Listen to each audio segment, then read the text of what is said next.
Yo, what's going on, everybody? This is Nothing But Bangers, aka MBB, aka Bangers, aka it's Super Bowl weekend, and I've got a video being uploaded hours before the Ursiiday Top 64 plays out. I've got all the data, the numbers, the matchups that you want to know about for the upcoming changes to the metagame that may impact some of the games that you play and maybe some of the tournaments that you play in very soon. But let's get to it. If you haven't checked it out yet, I did actually help contribute to a Pokemon tier list that was hosted on the Pokemon Zone website, and you guys can still check it out. Check out a little bit more of a writing, insight as opposed to my video tier list that I did, and it also covers a few more decks, but you can check that out. I'll definitely leave the link in the description again, but I know that you're here for the tournament data, so here we go. This is the top 64 for the Ursiiday Pocket Weekly. And keep in mind, she did make a huge change going to top 64, even though she did not hit the 2,000 plus threshold, which a lot of people were asking for this anyways. But basically, there's some interesting things that I want to point out, and it's kind of hard to do because she doesn't generate the top 64 cut until the day of the tournament. So we're still waiting for that to happen, and that'll happen maybe right before the tournament launches and starts to pair. So what I basically did is I went through all of these deck lists from all top 64 players, and I categorized them and basically put them into a little bit of a more digestible way of checking it out. Now, I will point out also, here is the metagame as well. You can kind of take a look at this if you haven't. Some things that stood out: Darkrai Greninja performed very well.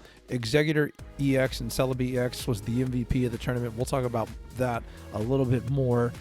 And Darkrai Magnezone, a lot more people were prepared for it this weekend, and so there's a lot more kind of counterplay to it. Gyarados still continued to do its thing. Charizard showed up in a lot of numbers, but let's actually dive into the data. This is the data that I was referring to, and I tried to zoom in just a little bit more to make it a little bit easier to check out. I'm not going to go over all of this, but to the right side of the video, you will notice a graph. Actually, it's a chart. I guess it's technically like a pie chart. A pie chart of the top 64 breakdown. And what I did is I went ahead and cross-referenced the other two biggest tournaments that we've seen. So I've got the two Ursiiday tournaments, and then I've also got the Spraggles tournament as well, the Spraggles and Hoagland tournament. So here is basically the breakdown of the top cut for this weekend's Ursiiday tournament. So there was 16. I called it 4 egg. Now there's all sorts of variants to this deck list that actually ended up making it to the top cut. You see some people bringing Shaman. You see some people bringing Shaman and a base Exeggutor, along with the two EX Exeggutors. I saw some people bringing double Serebii as opposed to one Serebii. So there was a little bit of variance in those 16 decks. And then there was 8 Dark Zones, 7 Gyarados Greninja, 6 Exeggutor Mews. So really, if you wanted to classify all of the Exeggutor decks into one category, I mean, that's an overwhelming 22 top cut spaces that were filled by that Exeggutor. So Exeggutor EX continues to be a force in this meta, especially as dark Pokemon kind of cement their place in the metagame. Then you got 5 Charizards, 5 Darkrai Greninjas, 4 Magnezone fighting decks, 3 Darkrai Weaviles, 2 Exeggutor Yanmegas. So I guess you could also add those to the Exeggutor variants, and then 2 Palkia Vaporeons, and then some one-ofs as well towards the others in filling out the top 64. So here are some things that kind of stood out to me, okay? So I'll kind of start at the top, but as far as the Exeggutors, so this is the most that we've seen so far in terms of the people that brought Exeggutor. The big boss Exeggutor, where basically you're trying to get Exeggutor EX as fast as possible, and then you're just trying to go ahead and heal it. You're trying to sweep with it just gradually over the game, basically. But you want like kind of a big raid boss Exeggutor, and then if things go really well, you have a Serebii that you're building up on the bench. But it only accounted for about 7% of the meta, and it ended up taking up 25% of the top cut. So that's significant. And then when you take a look at the other numbers in the top cut compared to the other tournaments. In the previous Ursiiday tournament, it only took up 6.25%, and in the Spraggles tournament, it took up roughly under 4%. So we saw a gigantic increase as a response to all the dark decks. Then also looking at Magnezone. So Magnezone was really fascinating because more people brought it, right? It was one of the most played decks, actually the most played deck in all of the top cut, but it only takes up about 12% of the top cut. And keep in mind, 12% is still a big number. Like 12% is the equivalent of what we were seeing Pikachu, Mewtwo, and Gyarados taking up, and even Executor Celebi decks in the previous meta. So that lets you know, like, it's a force as still, but it just didn't have the same performance as it did in the other previous two tournaments, where it was accounting for 29, almost 30%, and then 27, almost 28% of the top cut. Now, when you compare it to how many people were bringing it, again, almost 12% of the meta was Dark Zone, and then compared to the other ones, it was roughly 9%. So you're seeing more people bring it, but it's not converting to the top cut as much. And you would assume that that's mostly due to, obviously, the Executor decks, but also more people being prepared to play against it. Gyarados had a pretty solid weekend as well. When you take a look at Gyarados, we figured that, yes, there would be kind of some crossfire with the snipers that are starting to pop up in the meta again. And, Magikarp may get caught in the crossfire, right? But when you take a look at this 7 in the top cut, right, and it accounted for about 7% of the meta. And as far as the top cut, it's almost 11% of the top cut, which is higher than the other previous two tournaments. Also, Executor Mew wasn't really played at all in the other tournaments. Rounding out at about 1% of the entire meta, but it took up 5% of this meta, and it also took up 9% of the top cut, which is a big increase from 0, right? Then we take a look at Charizard. So Charizard actually did get brought more, like more people played it, but the top cut conversion rate actually dropped compared to the last Ursi. Now, what was really fascinating is looking at the Spraggles tournament when, first of all, less people, that was the tournament that, Charizard saw the least representation at, and it also saw the lowest representation in the top cut for Charizard so far as well, at 3.7%. So, the reason why I included all three of these tournaments together is because I wanted to kind of get a little bit of a more accurate kind of visualization of how the meta has changed from those first two tournaments to this one. And then I also kind of wanted to kind of dive in a little bit deeper into the Spraggles tournament, because I do think that there were some indicators there, but also I wanted to know, like, how different, like, would people that maybe sat out of the Spraggles or sat out of the first Ursiiday tournament because they were playing against Spraggles, did they maybe change the metagame for this weekend's Ursiiday tournament? So, like, there was a lot of interesting, like, hypotheses that you could have and a lot of different theories.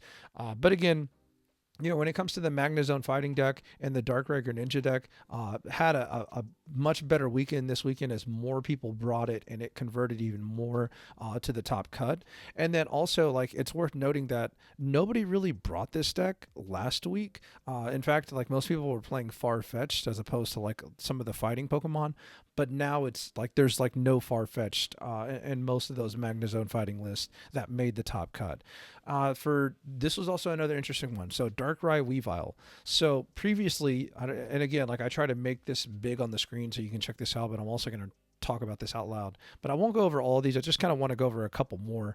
But Darkrai Weavile, it was 7% of the meta, roughly, in both of the other tournaments. But for this tournament, it was roughly 2.5%. And, the crazy thing is, like, it's not like, sure, the Executor matchup got a little bit worse, but it still was able to convert, 3 people got the top cut using that deck. Then, when you go down here, let's talk about one more deck that's down here. And I don't want to talk too much about the other ones. I'll let you kind of make your own decisions on that. But this one really stood out to me as well. So Palkia Vaporeon. So if you look at this, the first two metas, right? First of all, Spraggles, the tournament was only about 5.5%, 5.6%. For the previous Ursiiday tournament, is about 9%. In this tournament, lower than both of those at 4.5%, and only 2 people made it in the top cut with it. And then when you take a look at this also kind of blew my mind, right?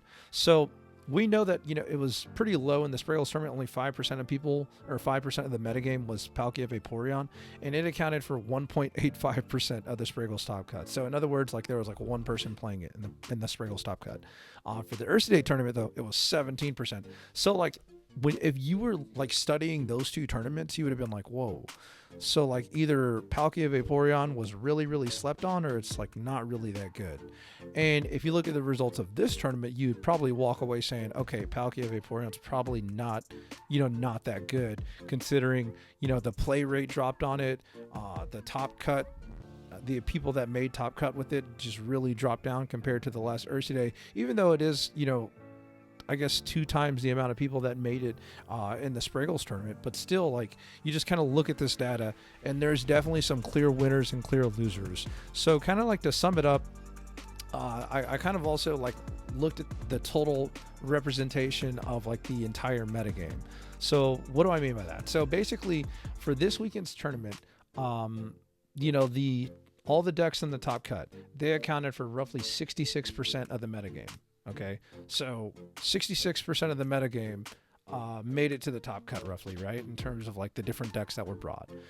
Then when you compare it to the other tournaments, only like this same metagame that made top cut, it only accounted for 49 and 47% in the other 2 tournaments. So like the meta definitely shifted, and the top cut that we're seeing right now is not very identical to the previous top cuts because that meta has shifted. Then when you take a look at like, the deck representation of the top cut, again, like, obviously 100% of these decks, that's going to equal 100% right here. But when you take a look at like the same metagame, right, and how much of it made up the top cut, like the Ursiiday metagame, 15% was the difference between the top cut from this tournament to the previous tournament for Ursi. And then for if you compare like this top cut to the Spraggles top cut, there's only about 70% carryover.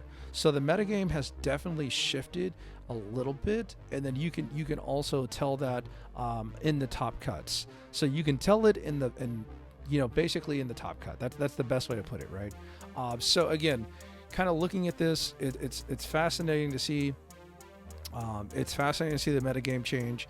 And again, like we've kind of talked about these decks, ad nauseum by now, right? Like I'm pretty sure you're pretty familiar with all these top decks that are taking up most of the spaces in the top cut. But now we're starting to see that shift. We only got a few more weeks of this meta if the rumors are true about a new set coming out. So hey, if you're going into this week's of tournaments, I would expect a lot of Exeggutor, and I would obviously continue to expect a lot of Magnezone, Darkrai, Greninja, and then Fighting Box with Magnezone. I would expect a lot of that kind of stuff, right? So just a little bit of an idea as far as who's going to win the Ursiiday tournament. I did do a bracket projection, but honestly, like it's so messy to like go through. It's really hard to say. It's really hard to say. The one thing that stood out to me is person goes undefeated in Swiss playing Charizard, and their top 64 match is Gyarados Greninja. Like that's just the nature of this game, right?